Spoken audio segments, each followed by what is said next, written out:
Hi ಎಲ್ಲರಿಗೂ ನಮಸ್ಕಾರ. Welcome back to our YouTube channel. ಯಾರೆಲ್ಲ ವಿಡಿಯೋಸ್ ಅನ್ನು ಸಬ್ಸ್ಕ್ರೈಬ್ ಮಾಡದೆ ನೋಡ್ತಾ ಇದ್ದೀರಾ ಸಬ್ಸ್ಕ್ರೈಬ್ ಮಾಡ್ಕೊಳ್ಳಿ. ಹಾಗೆ ಇದು 9ನೇ ತರಗತಿಗೆ ಸಂಬಂಧಪಟ್ಟಂತೆ ಈಗ ಅಧ್ಯಾಯ 1 ನೋಡ್ತಾ ಹೋಗೋಣ. ನಮ್ಮ ಸುತ್ತಮುತ್ತಲಿನ ದ್ರವ್ಯಗಳು. ಓಕೆ, ಮೊದಲನೇದಾಗಿ ದ್ರವ್ಯಗಳು ಅಂದ್ರೆ ಏನು ನೋಡಿ. ದ್ರವ್ಯಗಳು ಅಂತ ಹೇಳಿದ್ರೆ ಯಾವೆಲ್ಲ ವಸ್ತುಗಳು ಸ್ಥಳವನ್ನ ಆಕ್ರಮಿಸ್ಕೊಳ್ತವೆ, ಜೊತೆಗೆ ದ್ರವ್ಯರಾಶಿಯನ್ನು ಕೂಡ ಒಳಗೊಂಡಿರ್ತವೆ ಅಂತವುಗಳನ್ನ ನಾವು ದ್ರವ್ಯ ಅಂತ ಹೇಳಿ ಕರಿತೀವಿ. ದ್ರವ್ಯಗಳು ಅಂತಂದಾಗ ಅದಕ್ಕೆ ದ್ರವ್ಯರಾಶಿ ಇರುತ್ತೆ, ಜೊತೆಗೆ ಗಾತ್ರವನ್ನು ಕೂಡ ಒಳಗೊಂಡಿರುತ್ತೆ. ದ್ರವ್ಯ ಅಂತ ಹೇಳಿದಾಗ ಮೀನ್ಸ್ ಮ್ಯಾಟರ್ ಅಂತ ಹೇಳಿದಾಗ ದ್ರವ್ಯರಾಶಿ ಜೊತೆಗೆ ಗಾತ್ರ ಎರಡನ್ನೂ ಕೂಡ ಒಳಗೊಂಡಿರುತ್ತೆ. ಇದ್ರ ಮೇಲೆ MCQs ಕೇಳುತ್ತೆ, ಏನನ್ನ ಒಳಗೊಂಡಿರುತ್ತೆ ಏನನ್ನ ಒಳಗೊಂಡಿರಲ್ಲ ಅಂತ ಹೇಳಿ. ಇದ್ರ ಮೇಲೆ ಸಾಕಷ್ಟು MCQs ಬರ್ತಾ ಹೋಗುತ್ತೆ. ಯಾವ ರೀತಿ ಕೇಳ್ಬೋದು ಅದನ್ನ ನೀವು ಸಾಲ್ವ್ ಮಾಡ್ಬೇಕಂದ್ರೆ ಇದ್ರ ಬಗ್ಗೆ ತಿಳ್ಕೊಂಡಿರ್ಬೇಕು. ಓಕೆ, ದ್ರವ್ಯಗಳ ಸ್ವರೂಪ ನಿರಂತರವಾಗಿದೆಯೋ ಅಥವಾ ಕಣಗಳ ರೀತಿಯಲ್ಲಿ ಇದೆಯೋ ಅಂತ ಏನಾದ್ರೂ ಪ್ರಶ್ನೆ ಬಂದಾಗ ನೋಡಿ, ದ್ರವ್ಯಗಳು ಯಾವಾಗ್ಲೂ ಕಣಗಳಿಂದ ಮಾಡಲ್ಪಟ್ಟಿರ್ತವೆ. ಪ್ರತಿಯೊಂದು ವಸ್ತು ಕೂಡ ಯಾವ್ದ್ರಿಂದ ಮಾಡಲ್ಪಟ್ಟಿರುತ್ತೆ? ಕಣಗಳಿಂದ ಮಾಡಲ್ಪಟ್ಟಿರುತ್ತೆ, ಮೀನ್ಸ್ ಪಾರ್ಟಿಕಲ್ಸ್ ಇಂದ ಮಾಡಲ್ಪಟ್ಟಿರುತ್ತೆ. ದ್ರವ್ಯದ ಕಣಗಳು ಅತ್ಯಂತ ಸಣ್ಣ ಕಣಗಳಾಗಿರ್ತವೆ. ಓಕೆ, ಅವುಗಳು ವಿಭಜನೆ ಹೊಂದುತ್ತಾ ಹೊಂದುತ್ತಾ ಹೊಂದುತ್ತಾ ಅತ್ಯಂತ ಸಣ್ಣ ಸಣ್ಣ ಕಣಗಳಾಗಿ ಮಾರ್ಪಡ್ತಾ ಹೋಗ್ತವೆ. ಓಕೆ, ಇನ್ನು ದ್ರವ್ಯದ ಕಣಗಳ ಗುಣಲಕ್ಷಣಗಳನ್ನ ಪಟ್ಟಿ ಮಾಡಿ ಅಂತ ಇದೆ. ದ್ರವ್ಯದ ಕಣಗಳು ಗುಣಲಕ್ಷಣಗಳು ಅಂತ ಹೇಳಿದಾಗ ಕಣಗಳ ಮೇಲೆ ದ್ರವ್ಯದ ಕಣಗಳ ಮಧ್ಯೆ ಖಾಲಿ ಸ್ಥಳಾವಕಾಶಗಳು ಕಂಡುಬರ್ತವೆ. ಮತ್ತೆ ನಿರಂತರವಾಗಿ ಅವು ಚಲನೆಯಲ್ಲಿ ಇರ್ತವೆ. ತಾಪ ಹೆಚ್ಚಾದಂತೆ, this is very very important point. ಏನು ನೋಡಿ, ಇಲ್ಲಿ ತಾಪ ಹೆಚ್ಚಾದಂತೆ ತಾಪ ಹೆಚ್ಚಾದಂತೆ ದ್ರವ್ಯದ ಕಣಗಳ ಚಲನೆಯೂ ಕೂಡ ಹೆಚ್ಚಾಗುತ್ತೆ. ಕ್ಲಿಯರ್?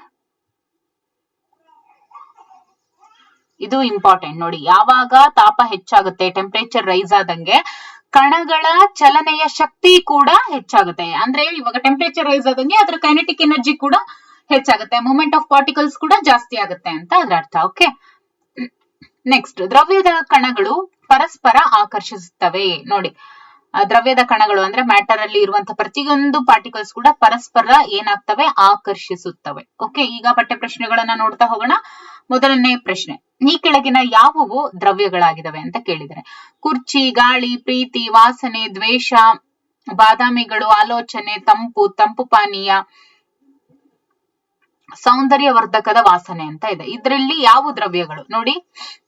ಕುರ್ಚಿ, ಗಾಳಿ, ವಾಸನೆ, ಬಾದಾಮಿಗಳು, ಆಮೇಲೆ ತಂಪು ಪಾನೀಯ, ಜೊತೆಗೆ ಸೌಂದರ್ಯವರ್ಧಕ ವಾಸನೆ. ಇವೆಲ್ಲವೂ ಕೂಡ ಏನು? ದ್ರವ್ಯಗಳು. ಆದ್ರೆ ಈ ಪ್ರೀತಿ, ದ್ವೇಷ, ಆಲೋಚನೆ, ತಂಪು ಇವ್ಯಾವು ಅಲ್ಲ. ಓಕೆ, ಈ ಕೆಳಗಿನ ವೀಕ್ಷಣೆಗೆ ಕಾರಣ ಕೊಡಿ ಅಂತ ಇದೆ. ಇವುಗಳ ಮೇಲೆ ಆದಷ್ಟು ಜಾಸ್ತಿನೇ ಅಪ್ಲೈಡ್ ಕ್ವೆಶನ್ಸ್ ಈಗ ಆಲ್ರೆಡಿ ಬಹಳಷ್ಟು ಪ್ರೀವಿಯಸ್ ಇಯರ್ ಕ್ವೆಶನ್ ಪೇಪರ್ಸ್ ಅಲ್ಲಿ ಕೇಳಿದರೆ. ಒಂದೊಂದಾಗಿ ನೋಡ್ತಾ ಹೋಗೋಣ. ನಿಮಗೆ ಬಹಳ ದೂರದಿಂದಲೇ ಬಿಸಿ ಆಹಾರದ ವಾಸನೆ ತಿಳಿಯುತ್ತೆ, ಆದ್ರೆ ತಂಪಾದ ಆಹಾರದ ವಾಸನೆ ಅಂದ್ರೆ ಮೀನ್ಸ್ ತಣ್ಣಗಾಗಿರುವಂತ ಒಂದು ಆಹಾರದ ವಾಸನೆ ತಿಳಿಯೋದಕ್ಕೆ ನೀವು ಆಹಾರದ ಹತ್ತಿರನೇ ಹೋಗ್ಬೇಕು. ಯಾಕೆ ಅಂತ ಕೇಳಿದರೆ ನೋಡಿ, ದ್ರವ್ಯದ ಕಣಗಳು ಯಾವುದೇ ಒಂದು ಮ್ಯಾಟರ್, ಇವಾಗ ಊಟ ಅನ್ನೋದನ್ನ ನಾವು ತಗೊಂಡಾಗ ಅಲ್ಲಿರುವಂತಹ ಕಣಗಳು ನಿರಂತರವಾಗಿ ಚಲನೆಯಲ್ಲಿ ಇರ್ತವೆ.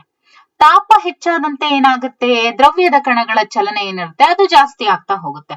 ಹಾಗಾಗಿ ಬಿಸಿ ಆಹಾರದ ವಾಸನೆಯ ಕಣಗಳು ಏನಿರ್ತವೆ ಅವು ಗಾಳಿಯ ಕಣಗಳೊಂದಿಗೆ ಸೇರ್ಬಿಟ್ಟು ಆಹಾರದ ವಾಸನೆ ದೂರದಿಂದಲೇ ತಿಳಿಯೋ ಹಾಗೆ ಮಾಡುತ್ತೆ. ಯಾರ ಮನೇಲಿ ತುಪ್ಪ ಕಾಸ್ತಾ ಇದ್ದಾರೆ, ಯಾರ ಮನೇಲಿ ಚಿಕನ್ ಮಾಡಿದ್ದಾರೆ, ಯಾರ ಮನೇಲಿ ಬಿರಿಯಾನಿ ಮಾಡಿದ್ದಾರೆ, ಯಾರ ಮನೇಲಿ ಪಲಾವ್ ಮಾಡಿದ್ದಾರೆ, ಹಾಗೆ ಗಮ್ ಅಂತ ಟೀ ಮಾಡ್ತಾ ಇದ್ರೆ ಟೀ ಸ್ಮೆಲ್ ಎಲ್ಲ ಹಾಗೆ ಏನ್ ಮಾಡ್ತಾರೆ? ಗ್ರಾಸ್ಪ್ ಮಾಡ್ತಾರೆ. ಯಾಕೆ? Due to this. ಓಕೆ, ಈಗ ಮೂರನೇ ಪ್ರಶ್ನೆ, ಈಜುಗಾರನು ಈಜುಕೊಳದಲ್ಲಿ ನೀರನ್ನ ಸೀಳಿಕೊಂಡು ಧುಮುಕ್ತಾನೆ. ನೀರನ್ನ ಏನ್ ಮಾಡ್ಕೊಂಡು ಧುಮುಕ್ತಾನೆ? ನೀರನ್ನ ಸೀಳಿಕೊಂಡು ಧುಮುಕ್ತಾನೆ. ಈ ವೀಕ್ಷಣೆಯು ದ್ರವ್ಯದ ಯಾವ ಲಕ್ಷಣವನ್ನ ತೋರಿಸುತ್ತೆ? ದ್ರವ್ಯದ ಕಣಗಳು ಪರಸ್ಪರ ಆಕರ್ಷಿಸುತ್ತೆ ಅನ್ನೋದನ್ನ ಇದು ತೋರಿಸುತ್ತೆ. This is very very very important point. ಆಯ್ತಾ? ಈಜುಗಾರನು ಈಜುಕೊಳದಲ್ಲಿ ನೀರನ್ನ ಸೀಳ್ಕೊಂಡು ಧುಮುಕ್ತಾನೆ ಅಂದ್ರೆ ಇದು ದ್ರವ್ಯದ ಯಾವ ಲಕ್ಷಣ ಅಂತ ಕೇಳ್ತಾರೆ. ಯಾವ ಲಕ್ಷಣ ಇದು? ದ್ರವ್ಯದ ಕಣಗಳು ಪರಸ್ಪರ ಆಕರ್ಷಿಸುತ್ತೆ. ಏನ್ ಮಾಡುತ್ತೆ? ದ್ರವ್ಯದ ಕಣಗಳು ಪರಸ್ಪರ ಆಕರ್ಷಿಸುತ್ತೆ. ಓಕೆ, ದ್ರವ್ಯದ ಕಣಗಳ ಗುಣಲಕ್ಷಣಗಳು ಯಾವುವು ನೋಡಿ? ದ್ರವ್ಯದ ಕಣಗಳ ಮಧ್ಯೆ ಖಾಲಿ ಸ್ಥಳಾವಕಾಶಗಳು ಕಂಡು ಬರ್ತವೆ. ದ್ರವ್ಯದ ಕಣಗಳು ನಿರಂತರವಾಗಿ ಚಲನೆಯಲ್ಲಿ ಇರ್ತವೆ. ತಾಪ ಹೆಚ್ಚಾದಂತೆ ದ್ರವ್ಯದ ಕಣಗಳ ಚಲನ ಶಕ್ತಿಯು ಕೂಡ ಹೆಚ್ಚಾಗುತ್ತೆ. ದ್ರವ್ಯದ ಕಣಗಳು ಪರಸ್ಪರ ಆಕರ್ಷಿಸುತ್ತವೆ. ಇವೆಲ್ಲವೂ ಕೂಡ ದ್ರವ್ಯದ ಕಣಗಳ ಗುಣಲಕ್ಷಣಗಳು. ಈಗ ದ್ರವ್ಯದ 3 ಸ್ಥಿತಿಗಳು ಯಾವುವು ಅಂತ ಕೇಳಿದರೆ ನೋಡಿ, ಘನ, ದ್ರವ, ಅನಿಲ. ಇವೆಲ್ಲ ಏನು ದ್ರವ್ಯದ 3 ಸ್ಥಿತಿಗಳು ಅಂತ ಹೇಳ್ತೀವಿ. ಘನ, ದ್ರವ, ಅನಿಲದಲ್ಲಿ ಈಗ ಒಂದೊಂದಾಗಿ ನೋಡ್ತಾ ಹೋಗೋಣ. ಘನ ವಸ್ತುಗಳು ನಿರ್ದಿಷ್ಟವಾದ ಆಕಾರ, ವಿಶಿಷ್ಟವಾದ ಸುತ್ತಳತೆ, ಸ್ಥಿರವಾದ ಗಾತ್ರಗಳನ್ನ ಒಳಗೊಂಡಿದೆ. ಹಾಗಾಗಿ ಇವನ್ನ ಘನವಸ್ತುಗಳ ಸಂಪೀಡನೆಯು ನಗಣ್ಯವಾಗಿದೆ ಅಂತ ಹೇಳ್ಬೋದು. ಇನ್ನು ಘನವಸ್ತುಗಳನ್ನ ಬಾಹ್ಯ ಬಲಕ್ಕೆ ಒಳಪಡಿಸಿದಾಗ ಅವುಗಳು ತಮ್ಮ ಆಕಾರವನ್ನ ಕಾಪಾಡಿಕೊಳ್ಳುವ ಪ್ರವೃತ್ತಿಯನ್ನ ಇವು ಒಳಗೊಂಡಿದ್ದಾವೆ. ಜೊತೆಗೆ ಬಾಹ್ಯ ಬಲ ಪ್ರಯೋಗಿಸಿದಾಗ ಘನವಸ್ತುಗಳು ಏನಿದಾವೆ ಕೆಲವೊಂದ್ಸತಿ ಒಡೆದು ಹೋಗ್ಬೋದು, ಆದ್ರೆ ತಮ್ಮ ಆಕಾರವನ್ನ ಬದಲಾಯಿಸುವುದು ಕಷ್ಟ ಸಾಧ್ಯ. ಯಾಕೆಂದ್ರೆ ಅದು ತುಂಬಾ ಕಠಿಣವಾಗಿರುತ್ತೆ, ಅದಕ್ಕೋಸ್ಕರ. ಇನ್ನು ಘನವಸ್ತುಗಳಲ್ಲಿ ಕಣಗಳ ನಡುವಿನ ಅಂತರ ಮತ್ತು ಕಣಗಳ ಚಲನಾ ಶಕ್ತಿ ತುಂಬಾ ಕನಿಷ್ಠವಾಗಿರುತ್ತೆ, ಮಿನಿಮಮ್ ಆಗಿರುತ್ತೆ. ಇನ್ನು ಘನವಸ್ತುಗಳಲ್ಲಿ ಕಣಗಳ ನಡುವಿನ ಆಕರ್ಷಣಾ ಬಲ ಏನಿರುತ್ತೆ ಅದು ತುಂಬಾನೇ ಮ್ಯಾಕ್ಸಿಮಮ್ ಇರುತ್ತೆ. ಓಕೆ, ನೋಡಿ ಇಲ್ಲಿ ಘನವಸ್ತುಗಳಲ್ಲಿ ಚಲನ ಶಕ್ತಿ ತುಂಬಾ ಮಿನಿಮಮ್ ಇರುತ್ತೆ, ಆದ್ರೆ ಕಣಗಳ ನಡುವಿನ ಆಕರ್ಷಣಾ ಬಲ ಏನಿರುತ್ತೆ ಅದು ಮ್ಯಾಕ್ಸಿಮಮ್ ಇರುತ್ತೆ. ಘನವಸ್ತುಗಳಲ್ಲಿ ಕಣಗಳ ಜೋಡಣೆ ಅತ್ಯಂತ ಕ್ರಮಬದ್ಧವಾಗಿ ಇರುತ್ತೆ. ಓಕೆ, ಈಗ ದ್ರವ ಸ್ಥಿತಿಯ ಲಕ್ಷಣಗಳನ್ನ ತಿಳಿಸಿ ಅಂತ ಹೇಳಿದರೆ, ದ್ರವ ಸ್ಥಿತಿ ಅಂದ್ರೆ ಇವಾಗ ನಾವ್ ಇಲ್ಲಿವರೆಗೂ ಘನ ವಸ್ತುಗಳ ಅಥವಾ ಘನ ಸ್ಥಿತಿಯ ಒಂದು ಲಕ್ಷಣ ನೋಡಿದ್ವಿ. ಈಗ ದ್ರವ ಸ್ಥಿತಿಯ ಬಗ್ಗೆ ನೋಡ್ತಾ ಹೋಗೋಣ. ನೋಡಿ, ದ್ರವ ವಸ್ತುಗಳಿಗೆ ನಿರ್ದಿಷ್ಟವಾದ ಆಕಾರ ಇಲ್ಲ, ಆದ್ರೆ ನಿರ್ದಿಷ್ಟವಾದ ಗಾತ್ರವನ್ನ ಅದು ಒಳಗೊಂಡಿದೆ. ದ್ರವಗಳು ಹರಿತವೆ ಮತ್ತು ಆಕಾರವನ್ನ ಬದಲಿಸ್ಕೊಳ್ತವೆ. ದ್ರವಗಳನ್ನ ಸಂಗ್ರಾಹಕದಲ್ಲಿ ತುಂಬಿದಾಗ ಅದೇ ಸಂಗ್ರಾಹಕದ ಆಕಾರವನ್ನ ಅದು ಪಡೆದುಕೊಳ್ಳುತ್ತೆ. ಇನ್ನು ದ್ರವ ವಸ್ತುಗಳು ವಿಸರಣಾ ದರವು ಘನವಸ್ತುಗಳಿಗಿಂತ ಹೆಚ್ಚಾಗಿರುತ್ತೆ. ಓಕೆ, ಇನ್ನು ಅಂದ್ರೆ ಮೀನ್ಸ್ ಅದರ ಒಂದು ಡಿಫ್ಯೂಷನ್ ರೇಟ್ ಏನಿರುತ್ತೆ ಅದು ಸಾಲಿಡ್ ಗಿಂತಾನು ಇದ್ರದ್ದು ಜಾಸ್ತಿ ಇರುತ್ತೆ, ದ್ರವದು.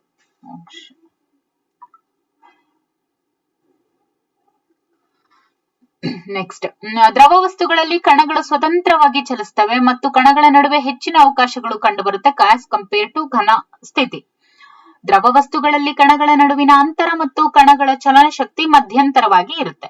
ದ್ರವ ವಸ್ತುಗಳಲ್ಲಿ ಕಣಗಳ ನಡುವಿನ ಆಕರ್ಷಣಾ ಬಲ ಏನಿರುತ್ತೆ ಅದು ಮಧ್ಯಂತರವಾಗಿ ಇರುತ್ತೆ. ಇನ್ನು ದ್ರವಗಳಲ್ಲಿ ಕಣಗಳ ಪದರಗಳ ಜಾರುವಂತೆ ಇರುತ್ತೆ. ನೋಡಿ, ದ್ರವಗಳಲ್ಲಿ ಕಣಗಳ ಪದರಗಳು ಏನಿರ್ತವೆ, ಲಿಕ್ವಿಡ್ ಸ್ಟೇಟ್ ಅಲ್ಲಿ ಇರುವಂತ ಕಣಗಳ ಪದರಗಳು ಯಾವಾಗ್ಲೂ ಜಾರುವಂತೆ ಇರುತ್ತೆ ಮತ್ತು ಪರಸ್ಪರ ನುಡಿಚಿಕೊಳ್ತವೆ. ಓಕೆ, ಇನ್ನು ಅನಿಲ ಸ್ಥಿತಿಯ ಲಕ್ಷಣ.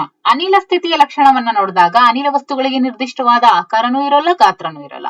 ಅನಿಲಗಳು ಹೆಚ್ಚು ಸಂಪೀಡನೆಯನ್ನ ಹೊಂದುತ್ತವೆ, ಮೀನ್ಸ್ ಕಾಂಪ್ರೆಸಿಬಿಲಿಟಿಯನ್ನ ಒಳಗೊಂಡಿರುತ್ತೆ. ಅನಿಲ ವಸ್ತುಗಳಲ್ಲಿ ಕಣಗಳ ನಡುವಿನ ಅಂತರ ಮತ್ತು ಕಣಗಳ ಚಲನ ಶಕ್ತಿ very maximum as compare to liquid state. ಅನಿಲ ಕಣಗಳ ನಡುವಿನ ಆಕರ್ಷಣಾ ಬಲ ಏನಿರುತ್ತೆ ಅದು ತುಂಬಾನೇ ಕನಿಷ್ಠವಾಗಿರುತ್ತೆ. ಅನಿಲಗಳಲ್ಲಿ ಕಣಗಳು ಯಾವುದೇ ಕ್ರಮವಿಲ್ಲದೆ ಯಾದೃಚ್ಛಿಕವಾಗಿ ಚಲಿಸ್ತವೆ. ಯಾದೃಚ್ಛಿಕ ಅಂದ್ರೆ ಏನು, ಅಡ್ಡ ದಿಡ್ಡಿ ಹೆಂಗ್ ಬೇಕೋ ಹಂಗೆ, ಅದಕ್ಕೆ ಯಾವುದೇ ಕ್ರಮ ಇರೋದಿಲ್ಲ, ಅದನ್ನ ನಾವು ಯಾದೃಚ್ಛಿಕ ಅಂತ ಕರಿತೀವಿ. ಓಕೆ, ಯಾದೃಚ್ಛಿಕವಾಗಿ ಅದು ಚಲಿಸ್ತಾ ಇರುತ್ತೆ. ಈಗ ಪಠ್ಯ ಪ್ರಶ್ನೆಗಳು. ವಸ್ತುವಿನ ಏಕಮಾನ ಗಾತ್ರ ಮತ್ತು ರಾಶಿಗಳ ಅನುಪಾತಕ್ಕೆ ಸಾಂದ್ರತೆ ಅಂತ ಕರೀತಾರೆ. ನೋಡಿ, ವಸ್ತುವಿನ ಏಕಮಾನ ಗಾತ್ರ ಮತ್ತು ರಾಶಿಗಳ ಅನುಪಾತಕ್ಕೆ ಸಾಂದ್ರತೆ ಅಂತ ಕರೀತಾರೆ. ಸಾಂದ್ರತೆ ಅಂದ್ರೆ ಏನು, ರಾಶಿ ಬೈ ಗಾತ್ರ. Okay, mass divided by volume ಅಂತ ಹೇಳ್ತೀವಿ, ಡೆನ್ಸಿಟಿ ಇಸ್ ಈಕ್ವಲ್ ಟು ಅಂತ. ಈ ಕೆಳಗಿನವುಗಳನ್ನು ಅವುಗಳ ಸಾಂದ್ರತೆಯ ಏರಿಕೆಯ ಕ್ರಮದಲ್ಲಿ ಜೋಡಿಸಿ ಅಂತ ಇದೆ. ಏರಿಕೆಯ ಕ್ರಮದಲ್ಲಿ ಜೋಡಿಸಿ ಅಂತ ಇದೆ. ನೋಡಿ, ವೆರಿ ಸಿಂಪಲ್. ನಿಮಗೆ ಸಾಂದ್ರತೆ ಅಂತ ಅಂದ್ರೆ ನಿಮಗೆ ಅದು ಹೆಚ್ಚು ಭಾರ ಅಂತ ಅನ್ಸಿದ್ರೆ ಅದು ಸಾಂದ್ರತೆ ಜಾಸ್ತಿ, ಡೆನ್ಸಿಟಿ ಜಾಸ್ತಿ ಇರುತ್ತೆ. ಪಾರ್ಟಿಕಲ್ಸ್ ಒಂದಕ್ಕೊಂದು ಏನಿರುತ್ತೆ, ವಿತೌಟ್ ಎನಿ ಫ್ರೀ ಸ್ಪೇಸ್ ಅದು ಅಂಟ್ಕೊಂಡಿರುತ್ತೆ, ಒಂದಕ್ಕೊಂದು ಅಟ್ಯಾಚ್ ಆಗಿರುತ್ತೆ ಅಂತ. ಇಫ್ ಸಪೋಸ್ ನೀವು ಈಸಿಯಾಗಿ ಅದನ್ನ ಮೂವ್ ಮಾಡಬಹುದು ಅಂತ ಹೇಳಿದಾಗ ಅದು ಏನು, ಅಲ್ಲಿ ಪಾರ್ಟಿಕಲ್ಸ್ ಏನಾಗಿರುತ್ತೆ, ಅಲ್ಲೇ ಏನ್ ಹೇಳ್ಬೋದು, ಯಾದೃಚ್ಛಿಕವಾಗಿ ಚಲಿಸ್ತಾ ಇರುತ್ತೆ ಅಂತ. ವೆರಿ ಲೋ ಡೆನ್ಸಿಟಿ ಅಂತ ಹೇಳಿದೆ. ಸೊ ಅದ್ರ ಪ್ರಕಾರ ನೋಡ್ತಾ ಹೋಗೋಣ. ಈಗ ಏರಿಕೆ ಕ್ರಮದಲ್ಲಿ ಅಂದಾಗ ಮೊದಲನೇ ಗಾಳಿ, ಚಮಣಿಯ ನಿಷ್ಕಾಸ, ಹತ್ತಿ, ನೀರು, ಜೇನು, ಸೀಮೆ ಸುಣ್ಣ, ಅದಾದ ನಂತರ ಕಬ್ಬಿಣ. ಓಕೆ, ದ್ರವ್ಯದ ಸ್ಥಿತಿಗಳಲ್ಲಿನ ಗುಣಗಳ ವ್ಯತ್ಯಾಸಗಳನ್ನ ಕೋಷ್ಟಕದಲ್ಲಿ ಬರೆಯಿರಿ ಅಂತ ಇದೆ. ಇದನ್ನ ನಾವು ಒಂದೊಂದಾಗಿ ನೋಡ್ತಾ ಹೋಗೋಣ. This is very important, screenshot ತೆಗೆದಿಟ್ಕೊಳ್ಳಿ. ನೋಡಿ, ಘನ ವಸ್ತುಗಳು ನಿರ್ದಿಷ್ಟವಾದ ಆಕಾರ, ವಿಶಿಷ್ಟವಾದ ಸುತ್ತಳತೆ ಮತ್ತು ಸ್ಥಿರವಾದ ಗಾತ್ರವನ್ನ ಒಳಗೊಂಡಿರುತ್ತೆ. ದ್ರವ ಸ್ಥಿತಿಗೆ ಬಂದಾಗ ಇವು ನಿರ್ದಿಷ್ಟವಾದ ಆಕಾರ ಒಳಗೊಂಡಿರಲ್ಲ, ಆದ್ರೆ ನಿರ್ದಿಷ್ಟವಾದ ಗಾತ್ರ ಮಾತ್ರ ಒಳಗೊಂಡಿರುತ್ತೆ. ಅನಿಲ ವಸ್ತುಗಳಿಗೆ ನಿರ್ದಿಷ್ಟವಾದ ಆಕಾರನೂ ಇರಲ್ಲ, ಗಾತ್ರನೂ ಇರಲ್ಲ. ಇನ್ನು ಘನವಸ್ತುಗಳಲ್ಲಿ ಕಣಗಳ ನಡುವಿನ ಅಂತರ ಏನಿರುತ್ತೆ ಅದು ಅತ್ಯಂತ ಕಡಿಮೆ ಇರುತ್ತೆ. ಬಟ್ ದ್ರವ ವಸ್ತುಗಳಲ್ಲಿ ಕಣಗಳ ನಡುವಿನ ಅಂತರ ಹೆಚ್ಚಾಗಿರುತ್ತೆ ಆಸ್ ಕಂಪೇರ್ಡ್ ಟು ಘನವಸ್ತು. ಇನ್ನು ಅನಿಲ ವಸ್ತುಗಳಲ್ಲಿ ಕಣಗಳ ನಡುವಿನ ಅಂತರ ತುಂಬಾನೇ ಹೆಚ್ಚಾಗಿರುತ್ತೆ. ಘನವಸ್ತುಗಳಲ್ಲಿ ಕಣಗಳ ನಡುವಿನ ಆಕರ್ಷಣಾ ಬಲ ತುಂಬಾನೇ ಪ್ರಬಲವಾಗಿ ಇರುತ್ತೆ. ದ್ರವ ವಸ್ತುಗಳಲ್ಲಿ ಕಣಗಳ ನಡುವಿನ ಆಕರ್ಷಣಾ ಬಲ ಕಡಿಮೆ ಇರುತ್ತೆ. ಅನಿಲ ವಸ್ತುಗಳಲ್ಲಿ ಕಣಗಳ ನಡುವಿನ ಆಕರ್ಷಣಾ ಬಲ ತುಂಬಾನೇ ಕಡಿಮೆ ಇರುತ್ತೆ. ಘನವಸ್ತುಗಳಲ್ಲಿ ಕಣಗಳ ಚಲನ ಶಕ್ತಿ ಏನಿರುತ್ತೆ ಇದು ತುಂಬಾನೇ ಕಡಿಮೆ ಇರುತ್ತೆ. ದ್ರವ ವಸ್ತುಗಳಲ್ಲಿ ಕಣಗಳ ಚಲನ ಶಕ್ತಿ ಏನಿರುತ್ತೆ ಮೀಡಿಯಂ ಆಗಿರುತ್ತೆ, ಮಧ್ಯಂತರವಾಗಿ ಇರುತ್ತೆ. ಇನ್ನು ಅನಿಲ ವಸ್ತುಗಳ ಕಣಗಳ ಚಲನ ಶಕ್ತಿಯು ಅಧಿಕವಾಗಿರುತ್ತೆ. ಮೀನ್ಸ್ ಕಂಪೇರ್ ಟು ದ್ರವ ಇದರಲ್ಲಿ ಜಾಸ್ತಿನೇ ಇರುತ್ತೆ. ಇನ್ನು ಘನ ವಸ್ತು ಏನಿರುತ್ತೆ ಅದರ ಸಾಂದ್ರತೆ ಹೆಚ್ಚಾಗಿರುತ್ತೆ. ಲಿಕ್ವಿಡ್ ಇಂದು ಸಾಂದ್ರತೆ ಕಡಿಮೆ ಇರುತ್ತೆ. ಇನ್ನು ಗ್ಯಾಸಿಯಸ್ ಸ್ಟೇಟ್ ಇಂದ ಹೇಳ್ಬೇಕಂದ್ರೆ ಸಾಂದ್ರತೆ ಬಹಳನೇ ಕಡಿಮೆ ಇರುತ್ತೆ. ಓಕೆ, ಇನ್ನು ಕೆಳಗಿನವುಗಳನ್ನ ವ್ಯಾಖ್ಯಾನಿಸಿ ಅಂತ ಇದೆ. ಕಠಿಣತೆ ಅಂದ್ರೆ ಏನು? ಆಕಾರದಲ್ಲಿ ಬದಲಾವಣೆಯನ್ನ ವಿರೋಧಿಸುವ ವಿದ್ಯಮಾನವನ್ನ ಕಠಿಣತೆ ಅಂತ ಹೇಳ್ತೀವಿ. ನೋಡಿ, ಆಕಾರದಲ್ಲಿ ಬದಲಾವಣೆಯನ್ನ ವಿರೋಧಿಸುವ ವಿದ್ಯಮಾನ ಅಂದ್ರೆ ಏನು ಅಂದ್ರೆ, ಇವಾಗ ಒಂದು ವಸ್ತು ಇವಾಗ ನೋಡಿ, ಒಂದು ಗೊಂಬೆ ಬೇಡ, ಯಾವ್ದೋ ಒಂದು ವಸ್ತು, ಇವಾಗ ಇಟ್ಟಿಗೆ ಅಂತ ಇಟ್ಕೊಳ್ಳಿ. ಇಟ್ಟಿಗೆ ಏನು? ಅದು ಕೂಡ ಸಾಲಿಡ್, ಹೌದಲ್ವಾ? ಈಗ ಕಬ್ಬಿಣ, ಅದು ಕೂಡ ಸಾಲಿಡ್, ಹೌದಲ್ವಾ? ಅಂದ್ರೆ ಅದು ಕೂಡ ಘನವಸ್ತು, ಅದು ಕೂಡ ಘನವಸ್ತು. ಆದ್ರೆ ಇಟ್ಟಿಗೆಯನ್ನ ನಾವು ಸುತ್ತಿಗೆ ತಗೊಂಡ್ ಬಡಿತೀವಿ. ಯಾಕೆ? ಇಟ್ಟಿಗೆಗಿಂತ ಸುತ್ತಿಗೆ ಏನಿದೆ ಹೆಚ್ಚು ಕಠಿಣತೆಯನ್ನ ಒಳಗೊಂಡಿದೆ. ಯಾಕೆ ಅಂದ್ರೆ ಅದನ್ನ ಬಡಿಯೋದ್ರಿಂದ ಅದರ ಒಂದು ಆಕಾರದಲ್ಲಿ ಯಾವುದೇ ಒಂದು ಬದಲಾವಣೆ ಆಗೋದಿಲ್ಲ. ಅದನ್ನೇ ಬದಲಾವಣೆಯನ್ನ ವಿರೋಧಿಸುವ ವಿದ್ಯಮಾನವನ್ನ ನಾವು ಕಠಿಣತೆ ಅಂತ ಕರಿತೀವಿ. ಇನ್ನು ಸಂಕೋಚ್ಯತೆ ಅಂತ ಹೇಳಿದಾಗ ಬಾಹ್ಯ ಬಲಕ್ಕೆ ಒಳಪಡಿಸಿದಾಗ ಹೆಚ್ಚಿನ ಗಾತ್ರದ ದ್ರವ್ಯ ಕಡಿಮೆ ಗಾತ್ರ ಹೊಂದಿರುವ ಕ್ರಿಯೆಯನ್ನ ಸಂಕೋಚ್ಯತೆ ಅಂತ ಹೇಳ್ತೀವಿ. ಹರಿಯುವಿಕೆ ಅಂದ್ರೆ ಏನು? ಮೀನ್ಸ್ ಫ್ಲೂಯಿಡಿಟಿ ಅಂತ means it is the ability to flow ಅಂತ ಮೀನ್ಸ್ ಹರಿಯುವ ಪ್ರಕ್ರಿಯೆಗೆ ಹರಿಯುವಿಕೆ ಅಂತ ಹೇಳ್ತೀವಿ. ಅಂದ್ರೆ ವಸ್ತುಗಳು ಹರಿಯುವಂತಹ ಪ್ರಕ್ರಿಯೆಗೆ. ಇನ್ನು ಅನಿಲ ಜಾಡಿಗಳನ್ನ ತುಂಬುವಿಕೆ ಅಂತ ಮೀನ್ಸ್ ಸಂಗ್ರಾಹಕಗಳಲ್ಲಿ ಅನಿಲಗಳನ್ನ ಸಂಗ್ರಹಿಸುವ ಪ್ರಕ್ರಿಯೆಗೆ ಅನಿಲ ಜಾಡಿಗಳನ್ನ ತುಂಬುವಿಕೆ ಅಂತ ಕರೀತಾರೆ. ಇನ್ನು ಆಕಾರ ಅಂತ ಬಂದಾಗ ದ್ರವ್ಯಗಳ ನಿರ್ದಿಷ್ಟವಾದ ಗಡಿ ಅಥವಾ ಸುತ್ತಳತೆಯನ್ನ ನಾವೇನಂತ ಕರಿತೀವಿ? ಆಕಾರ ಅಂತ ಕರಿತೀವಿ. ಇನ್ನು ಚಲನ ಶಕ್ತಿ ಅಂತ ಬಂದಾಗ ಕಾಯ ಅಥವಾ ವಸ್ತುವು ಚಲನೆಯಿಂದ ಪಡೆದುಕೊಂಡ ಶಕ್ತಿಯನ್ನ ನಾವು ಚಲನ ಶಕ್ತಿ ಅಂತ ಕರಿತೀವಿ. ಸಾಂದ್ರತೆ ಅಂದ್ರೇನು? ವಸ್ತುವಿನ ಏಕಮಾನ ಗಾತ್ರ ಮತ್ತು ರಾಶಿಗಳ ಅನುಪಾತಕ್ಕೆ ಸಾಂದ್ರತೆ ಅಂತ ಕರಿತೀವಿ. ಸೊ ಈಗ ಕಾರಣ ಕೊಡಿ ಅಂತ ಇದೆ. ಇವು ಕೂಡ ವೆರಿ ಇಂಪಾರ್ಟೆಂಟ್. ನೋಡಿ, ಇಟ್ಟಿರುವಂತಹ ಪಾತ್ರೆಗಳಲ್ಲಿ ಅನಿಲವು ಸಂಪೂರ್ಣವಾಗಿ ತುಂಬಿರುತ್ತೆ. ನೋಡಿ, ಇಟ್ಟಿರುವಂತ ಪಾತ್ರೆಗಳಲ್ಲಿ ಅನಿಲವು ಸಂಪೂರ್ಣವಾಗಿ ತುಂಬಿರುತ್ತದೆ. ನೋಡಿ, ಇದ್ರ ಬಗ್ಗೆ ಇವಾಗ ನೋಡ್ತಾ ಹೋದ್ರೆ ಅನಿಲಗಳ ಕಣಗಳ ನಡುವಿನ ಅಂತರ ಮತ್ತು ಕಣಗಳ ಚಲನ ಶಕ್ತಿ ಗರಿಷ್ಠವಾಗಿರುತ್ತೆ. ಕಣಗಳ ನಡುವಿನ ಆಕರ್ಷಣಾ ಬಲ ಏನಿರುತ್ತೆ ಅದು ಅತ್ಯಂತ ಕಡಿಮೆ ಇರುತ್ತೆ. ಹಾಗಾಗಿ ಅನಿಲಗಳಲ್ಲಿ ಕಣಗಳು ಯಾವುದೇ ಕ್ರಮವಿಲ್ಲದೆ ಯಾದೃಚ್ಛಿಕವಾಗಿ ಚಲಿಸ್ತಾ ಇರುತ್ತೆ. ಓಕೆ, ಹಾಗಾಗಿ ಇಟ್ಟಿರುವಂತಹ ಪಾತ್ರೆಗಳಲ್ಲಿ ಅನಿಲವು ಸಂಪೂರ್ಣವಾಗಿ ತುಂಬಿರುತ್ತೆ. ಓಕೆ, ಇನ್ನು ಸಂಗ್ರಾಹಕದ ಗೋಡೆಗಳ ಮೇಲೆ ಅನಿಲಗಳ ಒತ್ತಡ ಏರ್ಪಡಿಸುತ್ತವೆ ಅಂತ ಇದೆ. ಸಂಗ್ರಾಹಕದ ಗೋಡೆಗಳ ಮೇಲೆ ಅನಿಲಗಳು ಒತ್ತಡ ಏರ್ಪಡಿಸುತ್ತೆ. ಇದ್ರ ಬಗ್ಗೆ ನಾವು ನೋಡ್ತಾ ಹೋದ್ರೆ ಅನಿಲ ಸ್ಥಿತಿಯಲ್ಲಿ ಏನಿರುತ್ತಲ್ವಾ, ಕಣಗಳು ಯಾವಾಗ್ಲೂ ಯಾದೃಚ್ಛಿಕವಾಗಿ ಹೆಚ್ಚಿನ ವೇಗದಲ್ಲಿ ಚಲಿಸ್ತಾ ಇರುತ್ತೆ. ಈ ರೀತಿಯಾದಂತಹ ಯಾದೃಚ್ಛಿಕ ಚಲನೆಯಿಂದಾಗಿ ಕಣಗಳು ಪರಸ್ಪರ ಒಂದಕ್ಕೊಂದು ಡಿಕ್ಕಿ ಹೊಡ್ಕೊಂತವೆ, ಬಡಿದ್ಕೊಳ್ತವೆ ಮತ್ತು ಸಂಗ್ರಾಹಕದ ಗೋಡೆಗೆ ಕೂಡ ಅದು ತಾಗುತ್ತೆ. ಇನ್ನು ಅನಿಲ ಕಣಗಳು ಏನಿರ್ತವೆ, ಸಂಗ್ರಾಹಕದ ಗೋಡೆಯ ಏಕಮಾನ ವಿಸ್ತೀರ್ಣದ ಮೇಲೆ ಏರ್ಪಡುವಂತಹ ಬಲದಿಂದಾಗಿ ಅನಿಲಗಳು ಒತ್ತಡವನ್ನ ಹೊಂದಿರುತ್ತೆ. ಓಕೆ, ಮರದ ಮೇಜನ್ನ ಘನವಸ್ತು ಅಂತ ಯಾಕೆ ಕರೀತಾರೆ ಅಂದ್ರೆ, ಮರದ ಮೇಜು ನಿರ್ದಿಷ್ಟವಾದ ಆಕಾರ ಮತ್ತು ಸ್ಥಿರವಾದ ಗಾತ್ರವನ್ನ ಒಳಗೊಂಡಿದೆ. ಮತ್ತೆ ಅದು ಕಠಿಣ ವಸ್ತು ಹೌದು. ಕಣಗಳು ಒತ್ತೊತ್ತಾಗಿ ಜೋಡಿಕೆ ಆಗಿದವೆ. ಜೊತೆಗೆ ಸಂಪೀಡನಗೊಳಿಸೋದಕ್ಕೆ ಅದು ಕಷ್ಟ ಸಾಧ್ಯ. ಬಾಹ್ಯ ಬಲಕ್ಕೆ ಒಳಪಡಿಸಿದಾಗ ಮೇಜು ತನ್ನ ಆಕಾರವನ್ನ ಕಾಪಾಡಿಕೊಳ್ಳುವಂತಹ ಪ್ರವೃತ್ತಿಯನ್ನ ಒಳಗೊಂಡಿದೆ. ಇನ್ನು ಹಾಗಾಗಿ ಮರದ ಮೇಜನ್ನು ನಾವು ಘನದ ವಸ್ತು ಅಂತ ಹೇಳಿ ಕರಿತೀವಿ. ಓಕೆ, ನಾವು ನಮ್ಮ ಕೈಗಳನ್ನ ಗಾಳಿಯಲ್ಲಿ ಸುಲಭವಾಗಿ ಚಲಿಸಬಹುದು. ಆದ್ರೆ ಘನವಸ್ತುವಾದ ಮರದ ತುಂಡಿನಲ್ಲಿ ಅದೇ ರೀತಿ ಮಾಡೋದಕ್ಕೆ ನಮ್ಗೆ ಕರಾಟೆ ಪ್ರವೀಣರ ಅವಶ್ಯಕತೆ ಇದೆ. ಯಾಕೆ ನೋಡಿ, ಅನಿಲ ಕಣಗಳ ನಡುವೆ ಅತ್ಯಂತ ಹೆಚ್ಚಿನ ಖಾಲಿ ಸ್ಥಳಾವಕಾಶಗಳು ಕಂಡುಬರುತ್ತೆ. ಅನಿಲ ವಸ್ತುಗಳಲ್ಲಿ ಕಣಗಳ ನಡುವಿನ ಅಂತರ ಮತ್ತು ಕಣಗಳ ಚಲನ ಶಕ್ತಿ ಏನಾಗಿರುತ್ತೆ, ಹೆಚ್ಚಿನ ಮಟ್ಟದಲ್ಲಿ ಇರುತ್ತೆ. ಇನ್ನು ಅನಿಲ ಕಣಗಳ ನಡುವಿನ ಆಕರ್ಷಣಾ ಬಲ ಕೂಡ ಕಡಿಮೆ ಇರುತ್ತೆ. ಗಾಳಿಯು ವಿಸ್ತಾರವಾದ ಸ್ಥಳವನ್ನ ಹೊಂದಿರೋದ್ರಿಂದ ನಾವು ನಮ್ಮ ಕೈಗಳನ್ನ ಗಾಳಿಯಲ್ಲಿ ಸುಲಭವಾಗಿ ಚಲಿಸಬಹುದು. ಆದ್ರೆ ಮರದ ತುಂಡು ಏನಿರುತ್ತೆ ಅದು ತುಂಬಾ ಕಠಿಣವಾದ ಘನವಸ್ತು ಆಗಿದೆ. ಘನವಸ್ತುಗಳಲ್ಲಿ ಕಣಗಳ ಜೋಡಣೆ ಏನಿರುತ್ತೆ ಅದು ಅತ್ಯಂತ ಕ್ರಮಬದ್ಧವಾಗಿ ಇರುತ್ತೆ ಮತ್ತು ಕಣಗಳ ನಡುವಿನ ಅಂತರ ಹಾಗೂ ಕಣಗಳ ಚಲನ ಶಕ್ತಿ ಏನಿರುತ್ತೆ ಅದು ತುಂಬಾನೇ ಮಿನಿಮಮ್ ಆಗಿರುತ್ತೆ. ಇನ್ನು ಘನವಸ್ತುಗಳಲ್ಲಿ ಕಣಗಳ ನಡುವಿನ ಆಕರ್ಷಣಾ ಬಲ ಏನಿರುತ್ತೆ ಅದು ಜಾಸ್ತಿ ಇರುತ್ತೆ. ಬಾಹ್ಯ ಬಲಕ್ಕೆ ಒಳಪಡಿಸಿದಾಗ ಏನಾಗುತ್ತೆ, ಘನವಸ್ತುಗಳು ತಮ್ಮ ಆಕಾರವನ್ನ ಕಾಪಾಡಿಕೊಳ್ಳುವಂತಹ ಪ್ರವೃತ್ತಿಯನ್ನ ಒಳಗೊಂಡಿರುತ್ತೆ. ಹಾಗಾಗಿನೇ ಘನವಸ್ತುವಾಗಿರುವಂತಹ ಮರದ ತುಂಡಿನಲ್ಲಿ ಅದೇ ರೀತಿ ಮಾಡೋದಕ್ಕೆ ನಮಗೆ ಕರಾಟೆ ಪ್ರವೀಣರ ಅವಶ್ಯಕತೆ ಇದೆ. ಓಕೆ,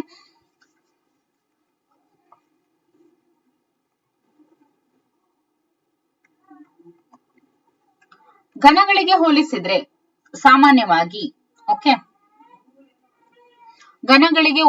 ಸಾಮಾನ್ಯವಾಗಿ ಏನ್ ಪ್ರಶ್ನೆ ನೋಡಿ, ಘನಗಳಿಗೆ ಹೋಲಿಸಿದ್ರೆ ಸಾಮಾನ್ಯವಾಗಿ ದ್ರವಗಳು ಕಡಿಮೆ ಸಾಂದ್ರತೆಯನ್ನು ಒಳಗೊಂಡಿರುತ್ತೆ. ಆದ್ರೆ ಮಂಜುಗಡ್ಡೆಯು ನೀರಿನ ಮೇಲೆ ತೇಲುವುದನ್ನ ಗಮನಿಸಿದ್ದೀರಿ, ಏಕೆ ಎಂಬುದನ್ನು ಕಂಡು ಹಿಡಿಯಿರಿ ಅಂತ ಇದೆ. ಓಕೆ,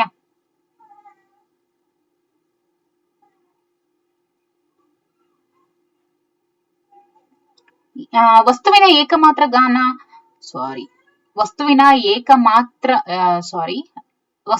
ಏಕಮಾನ ಗಾತ್ರ ಮತ್ತು ರಾಶಿಗಳ ಅನುಪಾತಕ್ಕೆ ಸಾಂದ್ರತೆ ಅಂತ ಕರಿತಾರೆ. ಅಂದ್ರೆ ಒಂದು ವಸ್ತುವಿನ ಏಕಮಾನ ಗಾತ್ರ ಮತ್ತು ರಾಶಿಗಳ ಅನುಪಾತಕ್ಕೆ ಸಾಂದ್ರತೆ ಅಂತ ನಾವು ಕರಿತೀವಿ. ವಸ್ತುವಿನ ಗಾತ್ರ ಹೆಚ್ಚಿದಂತೆ ಏನಾಗುತ್ತೆ, ಸಾಂದ್ರತೆ ಕಡಿಮೆ ಆಗುತ್ತೆ. ನೋಡಿ, ಗಾತ್ರ ಹೆಚ್ಚಿದಂತೆ ವಾಲ್ಯೂಮ್ ಹೆಚ್ಚಾದಂತೆ ಡೆನ್ಸಿಟಿ ಏನಾಗುತ್ತೆ, ಕಡಿಮೆ ಆಗುತ್ತೆ. ಹಾಗಾಗಿ ಮಂಜುಗಡ್ಡೆ ಘನವಸ್ತು ಆಗಿದ್ರು ಕೂಡ ಮಂಜುಗಡ್ಡೆಯ ಗಣಗಳ ಮೇಲೆ ಅತ್ಯಂತ ಹೆಚ್ಚಿನ ಖಾಲಿ ಸ್ಥಳಾವಕಾಶಗಳು ಕಂಡುಬರುತ್ತೆ. ನೀರಿನ ಕಣಗಳ ನಡುವೆ ಇರುವಂತಹ ಖಾಲಿ ಸ್ಥಳಾವಕಾಶಗಳಿಗಿಂತ ಮಂಜುಗಡ್ಡೆಯ ಕಣಗಳ ನಡುವೆ ಇರುವಂತಹ ಖಾಲಿ ಸ್ಥಳಾವಕಾಶಗಳು ಹೆಚ್ಚಾಗಿರೋದ್ರಿಂದ ಮಂಜುಗಡ್ಡೆ ಸಾಂದ್ರತೆ ನೀರಿನ ಸಾಂದ್ರತೆಗಿಂತ ಕಡಿಮೆ ಇರುತ್ತೆ. ಹಾಗಾಗಿ ಮಂಜುಗಡ್ಡೆ ಏನು ನೀರಿನ ಮೇಲೆ ತೇಲುತ್ತೆ.